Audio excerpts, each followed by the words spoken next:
A continuación, Ciudad Capital. Clasificación A. Apto para todo público.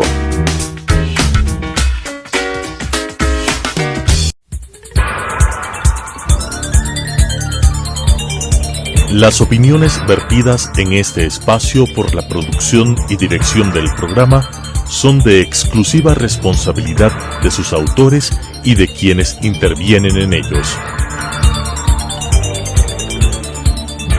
Telesucesos Canal 29 UHF presenta Ciudad Capital, un programa con expertos en diferentes áreas enfocado en gestionar las necesidades, prioridades y expectativas de los habitantes de Quito para que sean vinculadas al desarrollo, con la conducción de la abogada Jessica Jaramillo. Buenas tardes amigos, amigas, muchas gracias por su sintonía nuevamente en este programa. Como cada semana llega Ciudad Capital, es un espacio de conversación, de diálogo sobre el derecho a la ciudad, sobre la gobernabilidad y la participación ciudadana. Antes de empezar, no se olviden de visitar cada una de nuestras redes sociales. Pueden visitar nuestro proyecto Ciudad Capital a través de la página web www.ciudadcapital.es, así como pueden visitarnos en nuestras redes sociales, en Facebook, Instagram y Twitter como Jessica Jaramillo o Jessie Jaramillo.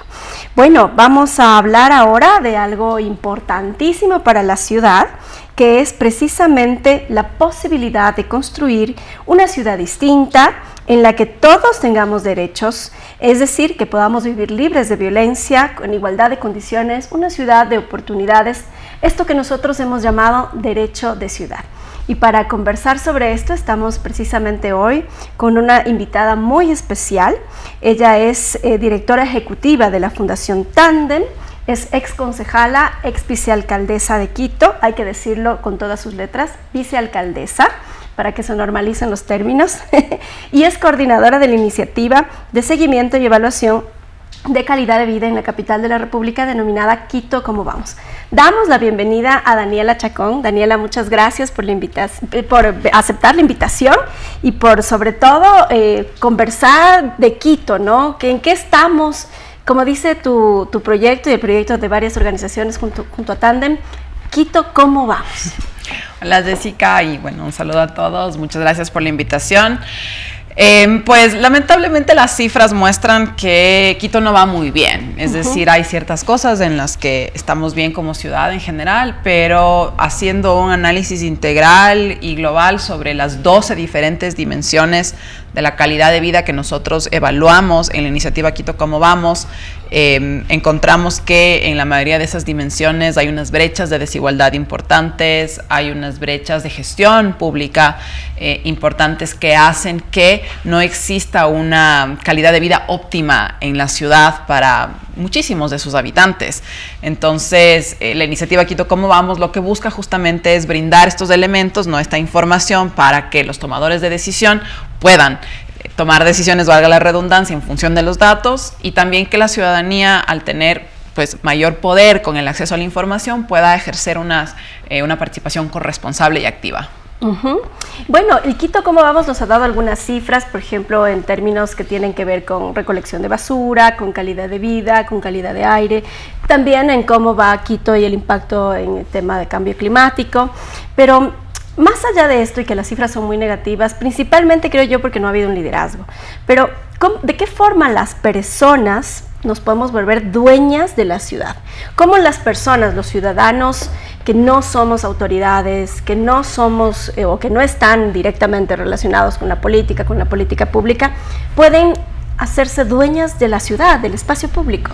Yo creo que hay dos dimensiones en esto. La primera es que más allá de las acciones individuales y colectivas que podemos hacer en nuestros entornos, trabajo, barrio, comunidad, etcétera, sí hay una dimensión de que hay una responsabilidad pública tanto del Estado nacional como en este caso también del municipal sobre las cosas que se deben gestionar para que la gente pueda acceder a mejores servicios. Entonces, el hecho de yo estar informado, y saber exactamente cuáles son los problemas de la ciudad para que el día de mañana, cuando en la campaña electoral me vengan a ofrecer un estadio en la mitad del mundo, es decir, yo me pregunte y diga, ¿realmente lo que necesitamos es invertir esos recursos en un estadio en la mitad del mundo? O tal vez mejor, invirtamos los recursos en proyectos de gestión de residuos sólidos, en proyectos de mejora de la movilidad, en fin. Entonces, a mí esa dimensión me parece importante y sí creo que es parte de esa apropiación de la ciudad, ¿no? Es decir, tengamos los datos, tengamos la información, sepamos, para que podamos diferenciar los populismos de aquella persona que realmente nos está ofreciendo cosas reales y que necesitamos. Y de ahí la otra dimensión es también que en función de esa información yo puedo saber qué es lo que yo puedo aportar, ¿no? Entonces, por ejemplo, te puedes enterar que los quiteños desperdiciamos agua muchísimo, es decir, nosotros consumimos el doble de agua, casi 200 litros al día por persona. El doble versus el resto del país. De la región. El promedio de la región, y lo que te recomienda la OMS es hasta 100 litros al día. Nosotros estamos consumiendo casi 200. Entonces ahí tienes, por ejemplo, una primera corresponsabilidad que yo digo, bueno, yo desde mi casa, ¿qué voy a hacer para aportar a que no desperdiciemos tanta agua? Está el tema, por ejemplo, del reciclaje y poder trabajar con los recicladores de base, es decir, que yo haga la separación de residuos de mi casa. Así yo sepa que por lo pronto en la gestión de residuos de la ciudad no hay una separación. Pero si yo trabajo con los recicladores de base, estoy ayudando además a un grupo vulnerable de la ciudad y además estoy pues dando también mi aporte a la mejora del ambiente en la ciudad, ¿no? Lo propio, si es en Quito. El 80% de los viajes son de menos de 5 kilómetros. Entonces, de este viaje que tengo que hacer, ¿realmente lo tengo que hacer en auto? ¿Realmente tengo que subirme a contaminar? ¿O puedo hacer una combinación de caminar, usar la bicicleta, usar el transporte público? Entonces, voy tomando esas decisiones y también voy aportando desde mi individualidad o desde mi colectividad a esa mejora de la calidad de vida en la ciudad. ¿Por qué las administraciones anteriores no han tomado cartas en el asunto sobre todos los problemas de la ciudad? ¿Y qué ha pasado? Y quiero un poco saber más desde tu experiencia como vicealcaldesa, como exconcejala, de qué es lo que ha fallado en las anteriores administraciones municipales. Yo te diría que, bueno, son varios factores, pero pensaría que el principal está alrededor de no tener una visión clara sobre cuáles son estas prioridades y hacia dónde se debe orientar principalmente el uso de los recursos. Hay mucho desperdicio del recurso municipal. Recursos económicos y humanos. Recursos económicos y humanos, ¿no? Hay una duplicación de funciones. Yo diría que la gestión político-administrativa de la ciudad era para una ciudad de hace 15 años. 20, claro. 20, sí, es decir, ya la ciudad ha crecido muchísimo y ese modelo de gestión ya no responde a las necesidades diversas de la ciudad y lamentablemente ese modelo no ha ido caminando con el crecimiento de la ciudad. ¿Y en qué administración se instituye este modelo de gestión?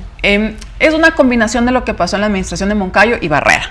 Es decir, Moncayo establece toda esta lógica de las administraciones zonales que es... que estaba tendiente a la descentralización. Digamos, exactamente. Que funcionó en ese momento en una ciudad mucho más pequeña que la que tenemos ahora. Ahora las administraciones zonales lamentablemente se han convertido en una suerte de tramitadoras de papeles. Es decir, todo lo que llega a las administraciones zonales realmente no hay un poder de decisión y tiene que centralizarse.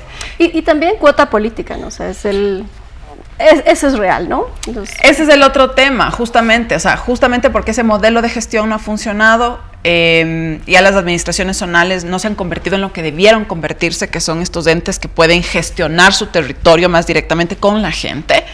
Administraciones zonales que además son muy grandes, ¿no? Es decir, pensemos en Eugenio Espejo, incluye todo el norte de Quito y un montón de parroquias rurales del norte. Entonces, hay unas diferencias ahí sustanciales que no se pueden gestionar de la misma manera.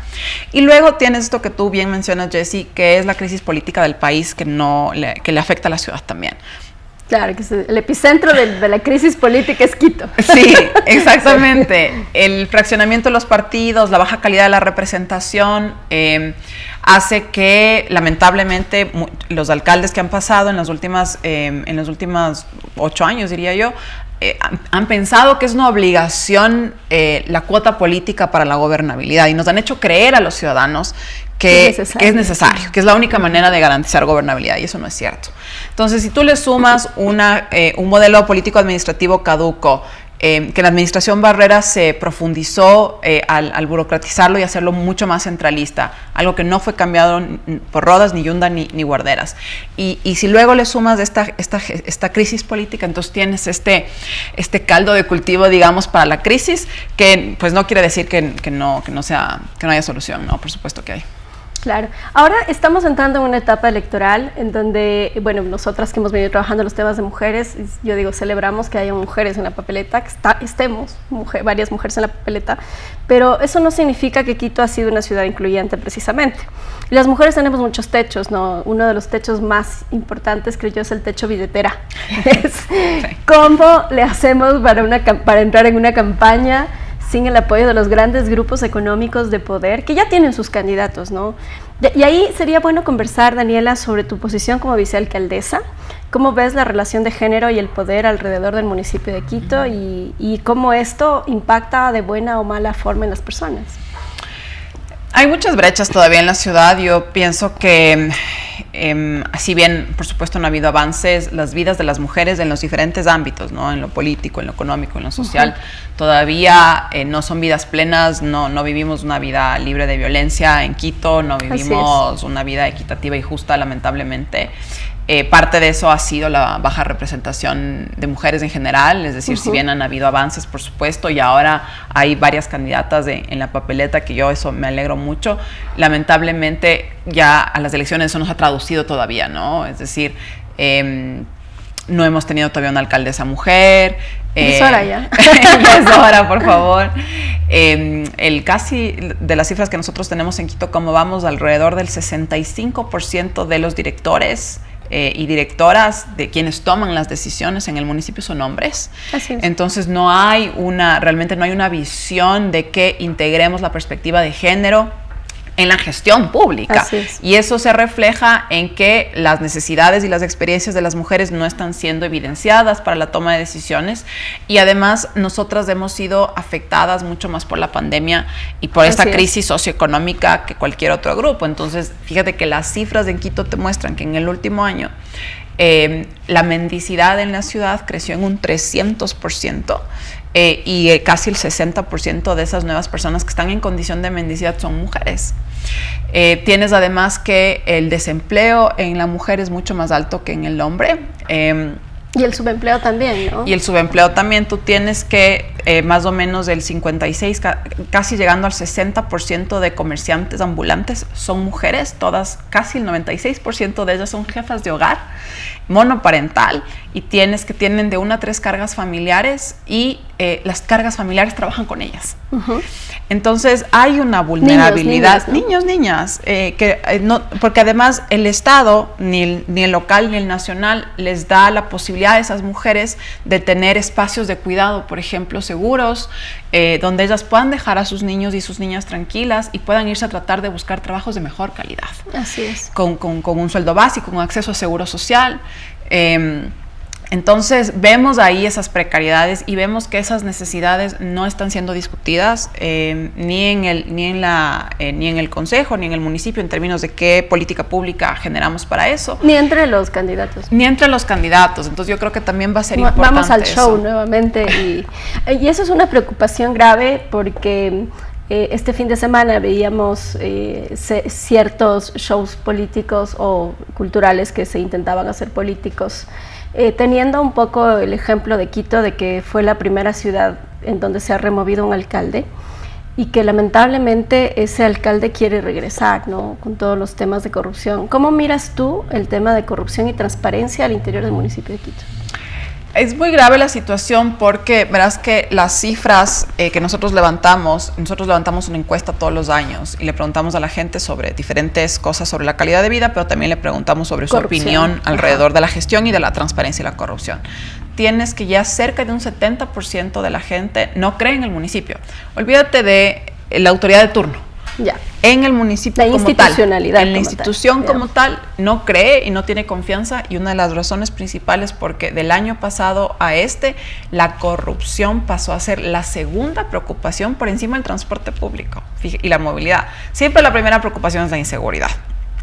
Después usualmente está la movilidad, el transporte, las vías, etcétera. Luego en tercer lugar está la pobreza, el desempleo, y en cuarto lugar suele estar la corrupción. En este año la corrupción pasó al segundo puesto. En el año 2020. En el 21. 21. Ajá. Okay. La del 2022 sale en octubre.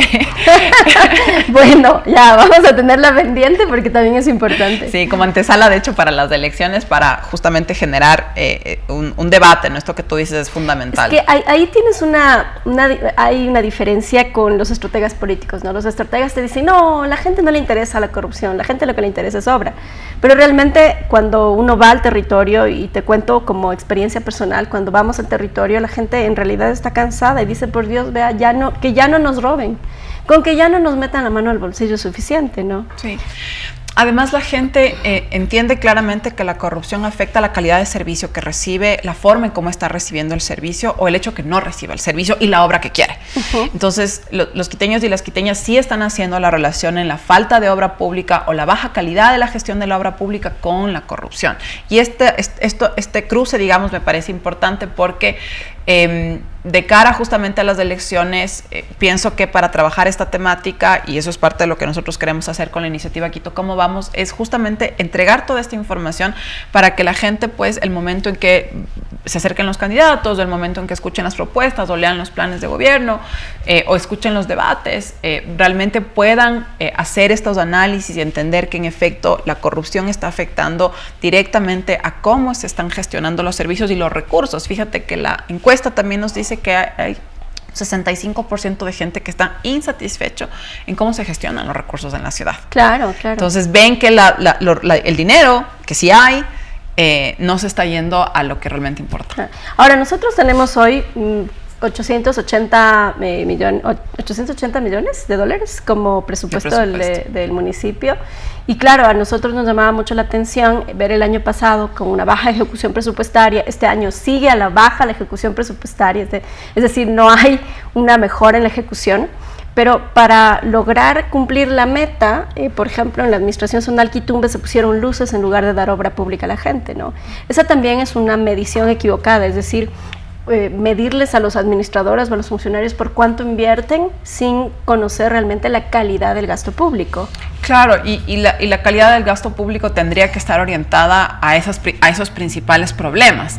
Es decir, una de las cosas, por ejemplo, que a nosotros nos ha frustrado muchísimo es hace poco salió esta noticia de que se invirtieron $2 millones en pintar pasos a desnivel. $2 millones. $2 millones que se podrían haber invertido, por ejemplo, en sacar el sistema de bicicleta pública, que está, porque no cuesta más que eso, que está botado desde hace muchísimos años. Obra en los barrios.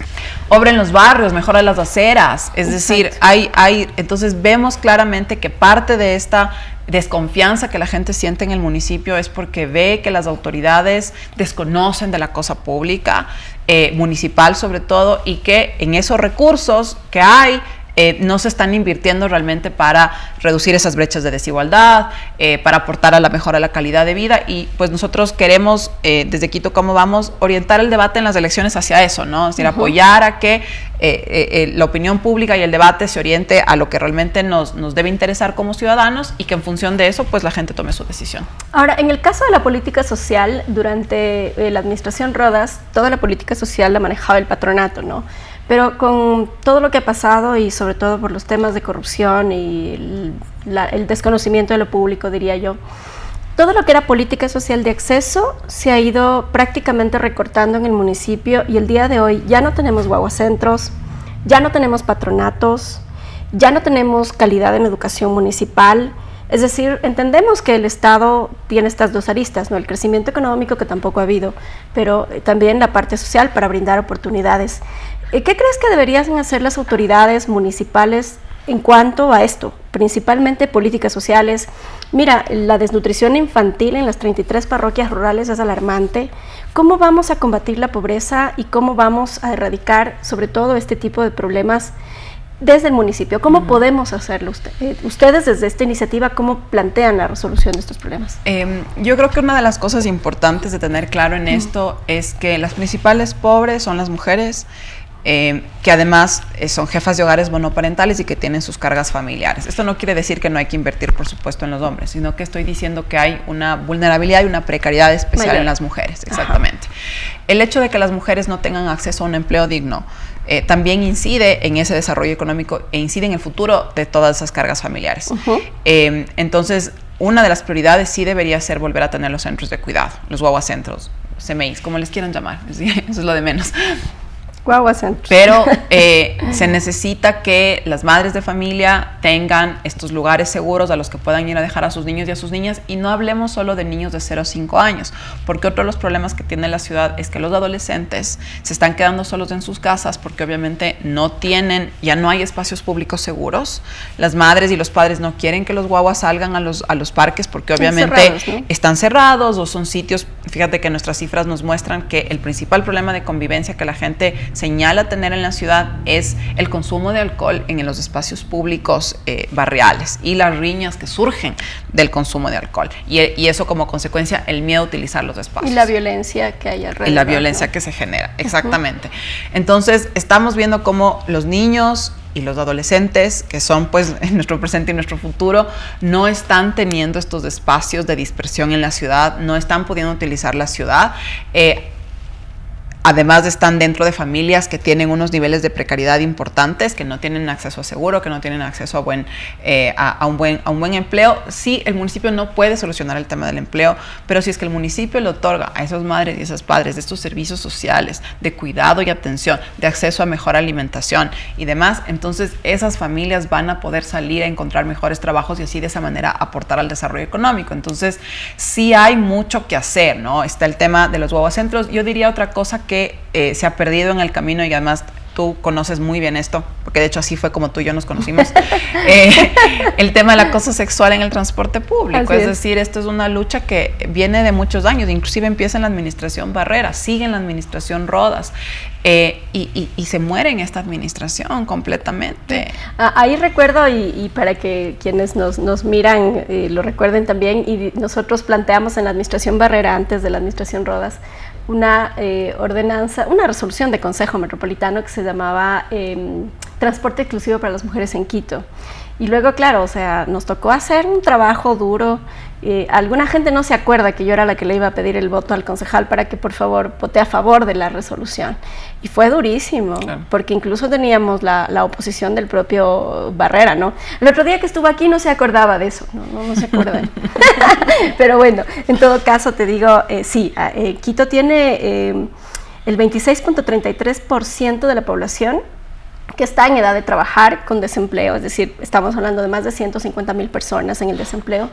Y si bien el municipio no puede hacer política que corresponda a dar trabajo, básicamente, lo que sí puede hacer es tener todos estos puentes necesarios para, por ejemplo, mejorar la reactivación económica. Claro. Decíamos nosotros que el municipio es un aliado del empresario, del emprendedor, de la señora que quiere ponerse un restaurante, la tienda. ¿Cómo crees tú que deberíamos ampliar esas oportunidades? O sea, yo creo aquí sí, Jessica, yo pienso que hay que, ya pensar que la formalización es la respuesta es equivocado. Es decir, claramente sí, el 70% de la economía quiteña es informal. La formalización, darle el permiso, no ha funcionado. Sí. Entonces aquí toca innovar. Es decir, yo creo que este puede ser uno de los temas interesantes de la campaña. Yo no te tengo una respuesta porque además esto es algo que está empezando a surgir las conversaciones también a nivel del sur global. Es decir, este es un problema en África, este es un problema en el sudeste de Asia y se está resolviendo en algunos lados con cooperativismo, en otros lados con leyes que podría haber, por ejemplo, una ordenanza en esa naturaleza. Entonces, pero yo creo que lo que hay que hacer es cambiar la conversación y no tratar de meter a todos en un mismo saco que claramente no funciona y entender por qué se da la informalidad. Fíjate que en estas cifras de cuál es la caracterización del comercio ambulante y autónomo en Quito, solamente el 25% de las comerciantes y los comerciantes tiene bachillerato. Claro. Entonces ahí tienes un problema de educación muy fuerte. ¿Y qué está pasando con esos guaguas, con esos niños y esas niñas que están dependiendo de estas mujeres y de estos hombres? Calle, ¿no? Que se crían en la calle. Entonces, obviamente que esos niños y esas niñas no van a tener un futuro próspero porque no van a poder acceder a una educación completa. Entonces, ¿qué es lo que puede? ¿Por qué los cupos municipales, por ejemplo, en las escuelas municipales no podrían estar reservados, por ejemplo, para estos niños y estas niñas? Y mira, la educación les puede cambiar la vida. Les puede cambiar la vida completamente. Así es. Entonces, sí es lo que tú dices, ¿no? Hay cómo crear estas condiciones sin necesidad de dar el empleo, porque eso no puede hacer el municipio, pero sí puede crear las condiciones para que sea más fácil, ¿no?, para las personas en Quito que están en condición de vulnerabilidad, poder superar esas vulnerabilidades y pues tener una mejor calidad de vida. Mira, Daniela, ya te dije que el tiempo aquí pasa volando. No nos alcanza los 30 minutos de programa, pero realmente me gustaría, antes de cerrar el programa, tener una visión tuya sobre el futuro de Quito. ¿Qué es lo que tú aspiras, qué esperas? Por primera vez va a haber debates en la capital. Creo que eso es bueno, porque nos salimos de la lógica del TikTok y vamos a dialogar sobre la ciudad, pero ¿cuánto pesa o a quiénes realmente les interesa el debate, ¿no? También es un poco quiénes son el electorado, hacia dónde van. ¿Cómo miras tú el futuro de la capital? Y con mucha ilusión, en realidad. Es decir, obviamente hemos venido con muchos años arrastrando una crisis importante. Yo creo que hay una conciencia en la ciudad de que estamos en crisis y que la ciudad con este rumbo no podemos seguir, y yo creo que eso va a ser un factor importante en estas elecciones para que exista un buen segmento de la población que realmente quiera algo más de sus candidatos. Obviamente la política está desprestigiada, cada vez y los políticos en general también van a lo banal, ¿no? Es decir, yo creo que ahí también, pues desde quienes son candidatos y candidatas, si es que ellos también pueden elevar el debate, creo que sería fantástico. Pero yo me quedo, digamos, con nuestras obligaciones como ciudadanos y como sociedad civil. Creo que hay yo creo que hay un momento de cansancio en la ciudad, y creo que ese cansancio se puede, pues, realmente utilizar como una oportunidad para ahora sí plantear estas cosas que necesitamos para salir adelante. Yo pienso que Quito es una ciudad tiene un potencial enorme, y creo que aquí podemos vivir muy bien. Así es. Es decir, es una ciudad maravillosa, nos acompañan muchas cosas, pero obviamente necesitamos que nos alineemos, ¿no? Ciudadanos y quienes van a hacer la gestión pública, tenemos que estar alineados en un solo objetivo, que es justamente que podamos todos vivir aquí con tranquilidad, con paz, con justicia, con libertad. Yo creo que eso es posible, y yo creo que podemos utilizar este espacio electoral y esta campaña que se viene para pedirle a la gente que se informe y que obligue a sus candidatos y candidatas a debatir las cosas que se necesitan en la ciudad. Muchísimas gracias, Daniela, por tu presencia. Vamos nosotros a continuar con este espacio de debates, espacio de diálogo. Es un espacio para la construcción de esta gran ciudad capital a la que amamos y a la que nos debemos, porque nos ha dado todo. Muchísimas gracias por su sintonía. Nos vemos la siguiente semana. Un abrazo para todos y todas. Las opiniones vertidas en este espacio por la producción y dirección del programa son de exclusiva responsabilidad de sus autores y de quienes intervienen en ellos. Telesucesos Canal 29 UHF presentó Ciudad Capital, un programa con expertos en diferentes áreas enfocado en gestionar las necesidades, prioridades y expectativas de los habitantes de Quito para que sean vinculadas al desarrollo, con la conducción de la abogada Jessica Jaramillo.